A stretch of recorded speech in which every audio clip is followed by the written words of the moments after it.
এই গরমে সাবুদানা দিয়ে এই মজাদার একটা ডেজার্ট তৈরি করেছি। খেতেও কিন্তু অনেক মজার, আর শরীর সারাদিনের ক্লান্তি দূর হয়ে যাবে। চলুন আমি আজকে আপনাদের সাথে শেয়ার করব খুবই মজাদার একটা রেসিপি, সাবুদানা এবং ফ্রুটস দিয়ে মজার একটা ডেজার্ট। আমি কিভাবে তৈরি করেছি আপনাদের সাথে শেয়ার করব। এই গরমের মধ্যে এই ধরনের রেসিপিগুলো যদি ঠান্ডা ঠান্ডা খাওয়া যায়, খেতেও কিন্তু অসম্ভব মজার, আর শরীরেরও খুব উপকারী একটা হেলদি খাবার। প্রত্যেক মানুষের এই খাবারগুলো মাঝে মধ্যে খাওয়া প্রয়োজন। তো চলুন আমি কিভাবে রান্না করেছি। প্রথমে আমি এখানে নিয়ে নিলাম 100 গ্রামের মতো সাবুদানা। সাবুদানাগুলো ভালোভাবে পরিষ্কার পানি দিয়ে কয়েকবার আমি ধুয়ে নিব। তবে একবারে বেশি কষলানো যাবে না, পানি দিয়ে আলতোভাবে ভালোভাবে 3-4 বার ধুয়ে নিলে হবে। তো আমি চুলায় একটা কড়াই বসিয়ে দিলাম, আর এখানে সাবুদানাটা ভালোভাবে পরিষ্কার করে ধুয়ে নিয়েছি। আমি গরম পানি দিয়ে দিলাম। গরম পানিটায় যখন ফুটে উঠছে আমি দিয়ে দিব সাবুদানাগুলো। সাবুদানাগুলো দিয়ে ভালোভাবে যাতে বলক আসে এ পর্যন্ত অপেক্ষা করব। একটু নেড়ে চেড়ে দিব, যেহেতু সাবুদানাগুলো অনেকটাই ঘন হয়ে যায়, তাই একটু নেড়ে চেড়ে দিতে হবে। আর এই সাবুদানাটা ভালোভাবে যখন 80% সিদ্ধ হয়ে যাবে তখন আমি নামিয়ে নিব। কারণ আমি এইভাবে রান্না করব। সাবুদানা সিদ্ধ করার পরে যে পানিটা একবারে ঘন হয়ে যায়, ওই ঘনত্বটা থাকলে খেতে ভালো লাগবে না। আপনারা চাইলে রাখতে পারেন। আমি ভালোভাবে যখন বলক আসবে ঢেলে আমি ঠান্ডা পানি দিয়ে ভালোভাবে 2-3 বার ধুয়ে নিব, যাতে সাবুদানাটা একবারে জর্জরে হয়ে যায়। তো আমার সাবুদানাটা দেখুন সিদ্ধ, দেখুন একটু সাদা সাদা ভিতরে আছে, ওইভাবে আমি নামিয়ে নিয়েছি। আবার যখন রান্না করব তখন বাকি অংশ হয়ে যাবে। তো আমি এখানে 1 লিটার দুধ নিয়ে নিলাম, লিকুইড দুধ দিয়ে দিলাম, একটা তেজপাতা, 2টা এলাচ।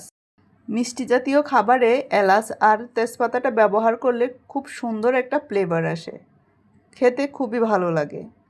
তো আমার ভালোভাবে যখন বলক আসবে দিয়ে দিলাম এখানে চিনি পরিমাণ মতো। মিষ্টিটা আপনারা আপনাদের পছন্দ মতো ব্যবহার করবেন, যেহেতু আমি এখানে ফ্রুটস ব্যবহার করব, ফ্রুটস অনেক মিষ্টি থাকে, তাই ওই পরিমাণে মিষ্টিটা ব্যবহার করবেন। দিয়ে দিলাম এখানে 1 কাপ পরিমাণ গুঁড়ো দুধ। 1 লিটার দুধের মধ্যে 1 কাপ পরিমাণ গুঁড়ো দুধ দিয়ে দিলাম। দিয়ে ভালোভাবে যখন বলক আসবে একবারে ঘনত্ব হয়ে আসবে, এখন বলক আসা পর্যন্ত আমি অপেক্ষা করব। গুঁড়ো দুধগুলো একসাথে ভালোভাবে মিক্সড করে নিব, যাতে লিকুইডের সাথে মিক্সড হয়ে যায় ভালোভাবে, যাতে দলা পেকে না যায়, খেয়াল রাখতে হবে। এখন আমি বলক আসা পর্যন্ত অপেক্ষা করব। বলক এসে গেলে আমি এখানে দিয়ে দিব এখানে স্বাদ মতো লবণ। এখানে লবণটা যারা মিষ্টিতে লবণ পছন্দ করেন না তারা স্কিপ করতে পারেন। যারা পছন্দ করেন আমি স্বাদ মতো একটু লবণ ব্যবহার করলাম। লবণটা মিষ্টির টেস্টটা অনেকটাই ব্যালেন্স রাখে। তা এখন ভালোভাবে যখন বলক আসছে আমি তেজপাতা আর এলাচগুলো উঠিয়ে ফেলে দিয়েছি।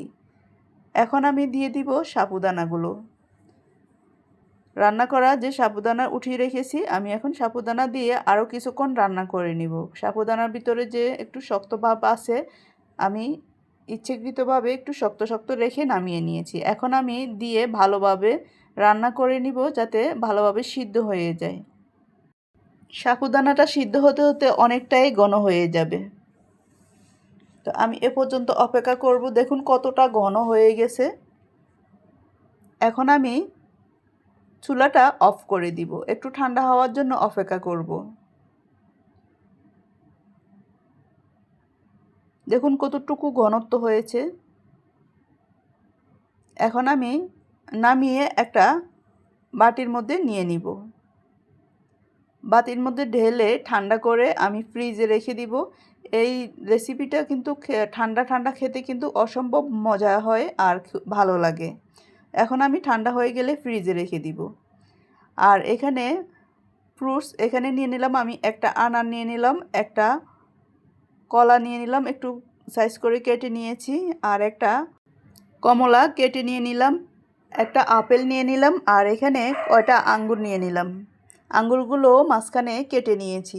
আপনারা চাইলে আর যে কোনো ফল ব্যবহার করতে পারেন, এখানে খেজুর ব্যবহার করতে পারেন, যা যা ব্যবহার করার প্রয়োজন আপনারা আপনাদের পছন্দ মতো ফ্রুটস ব্যবহার করতে পারেন।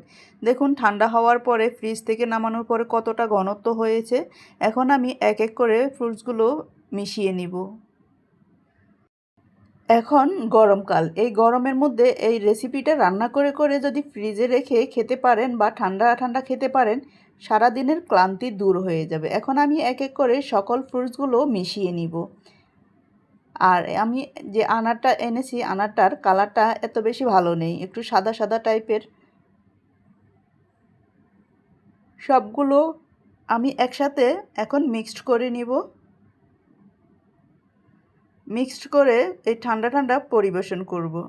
যে কোনো সন্ধ্যার নাস্তা হিসেবেও খেতে পারেন, অথবা কোনো মেহমান আসলেও ঝটপট তৈরি করে নিতে পারেন এই রেসিপিটা। সবগুলো ফ্রুটস একসাথে মিক্সড করে তারপরে সার্ভ করব, সবাইকে দিব। তো আমার এই রেসিপিটি আপনাদের কেমন লাগলো? যদি ভালো লেগে থাকে লাইক কমেন্ট শেয়ার করে দিবেন। আর রেসিপিটি কেমন হয়েছে কমেন্টে জানাতে ভুলবেন না। এখন আমি সবাইকে সার্ভ করব। খেতে অসম্ভব মজার হয়েছে।